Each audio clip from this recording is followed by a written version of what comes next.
Here's what the car looks like right now. Factory tint in the back, but the front one is not tinted. So here's the tint in the rear. You can still see inside of it. It is a Tesla. It grabs a lot of attention, and you don't want it somebody parking next to you just quickly, you know, looking without even trying, like they're not going too close to the window, like just turning their head, they can see exactly, did you leave your smartphone right there? And if you look here, this is a brand new car. It has like less than 500 kilometers on it, and we already have a rock chip here. Yeah, I'm thinking of getting a paint protection film on the bumper. Yep, gotta move all those cars. Coolest part about a Tesla, you don't need a key to move it. Your phone is your key.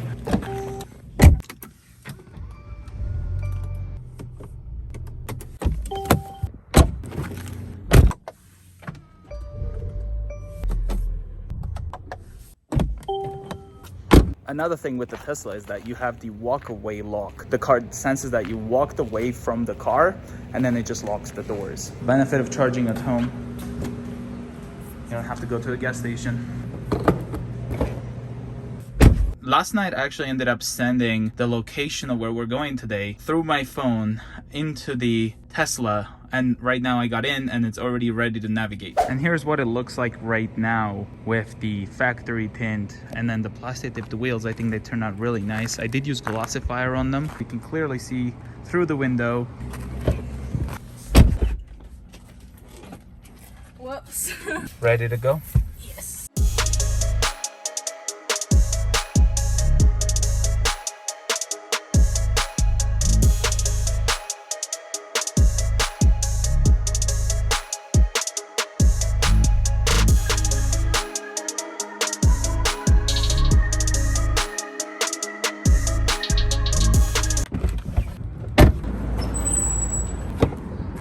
So if we put a 5% on this, it would be a bit too dark. It's not too dark. You can still see Let me through just sit it. inside. You can still see through it.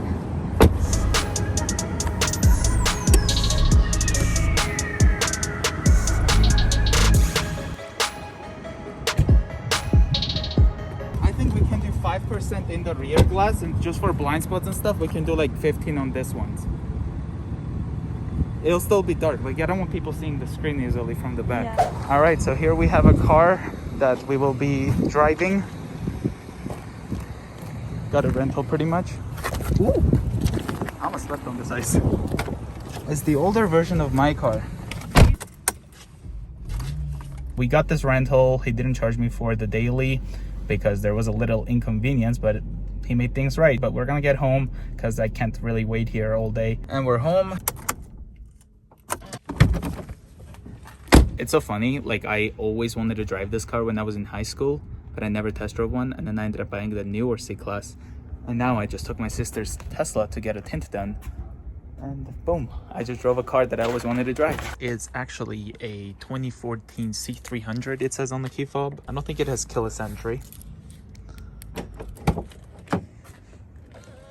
Just like the GLA we used to own, when you open the door, that's when the mirrors unfold. Example on these ones, as soon as you unlock, they unfold. But here's the door trim. It's got the beige looking interior. It's actually very nice and clean.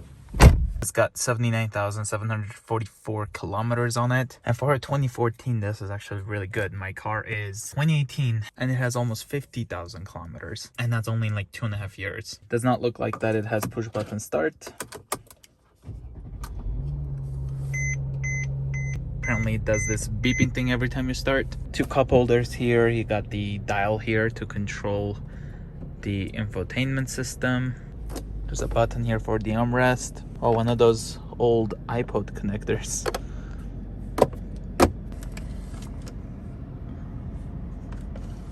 So putting on reverse, the backup camera turns on. Then we have neutral here. And then of course we have drive, and then we can shift manually as well. Radio controls, so we have the on off. Steering wheel is manually adjustable, and it is the flat bottom steering wheel. It's got the sport pedals right there. Garage door opener, panoramic sunroof too. It is definitely a really nice car. Turn on the headlights as well as the hazards. Trunk button right here.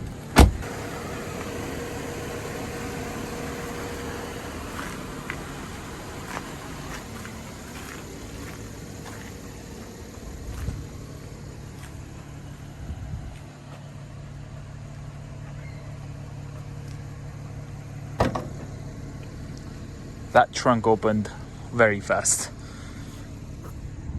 Decent amount of room. It's not automatic though.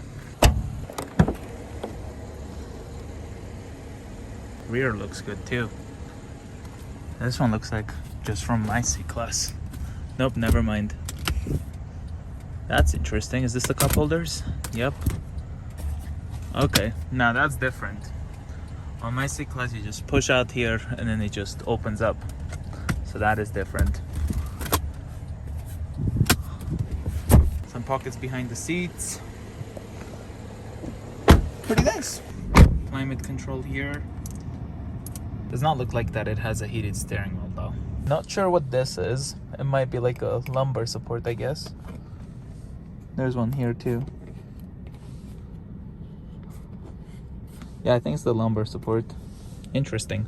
And they did give me the car with full tank of fuel, so I do have to go and then fill it up.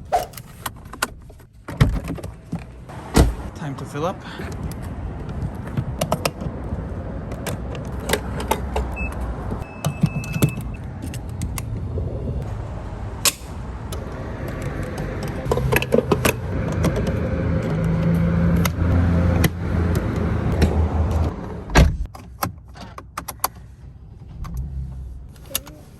Are you allowed to back up from here?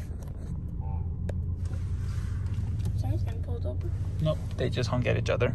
Surrounded by police. Perfect. I hope this car is not reported stolen.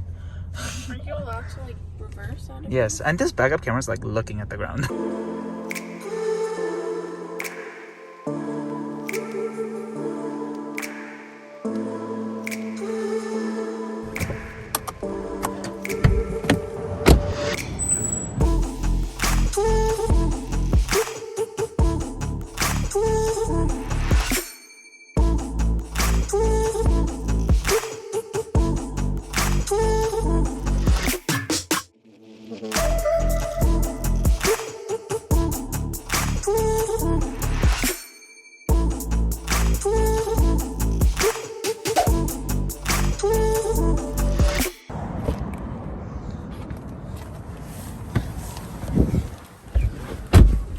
Alright guys, so it's been about a month and let's take a look and see which kind of percentage of tint we ended up getting. Here's the Model Y.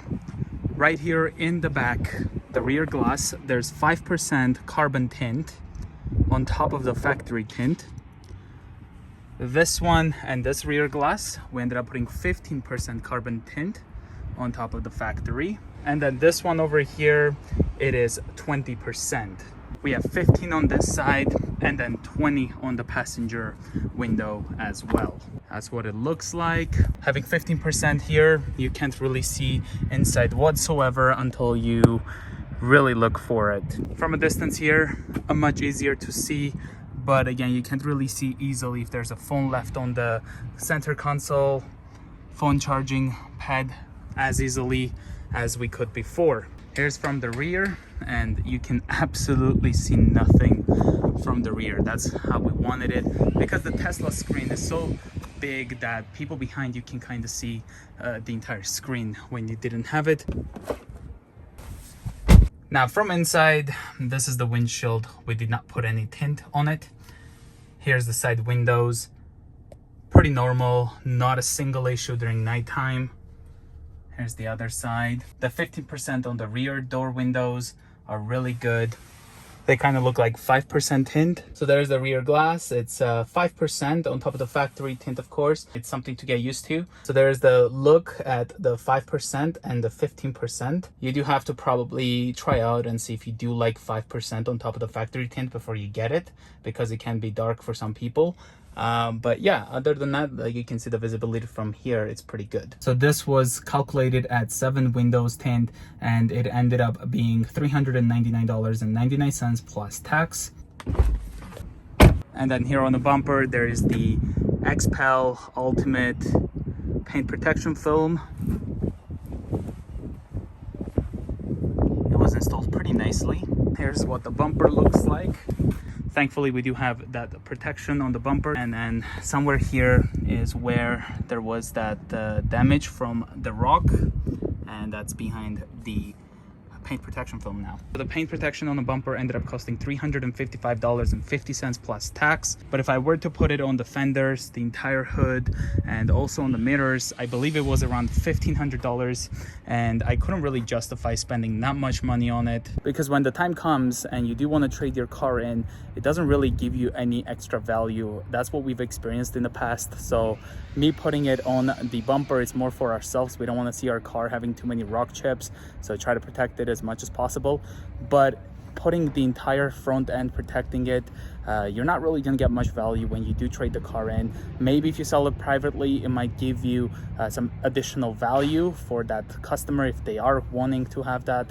But other than that, I couldn't really justify spending $1,500 to get the entire front protected. And you can see so far, the only thing that's taking a beating is the bumper itself. You don't really see much on the hood. But when you look on the bumper, it's full of bugs, and that's where the rocks looks like has been hitting most of the time. And thankfully we're protected on the bumper.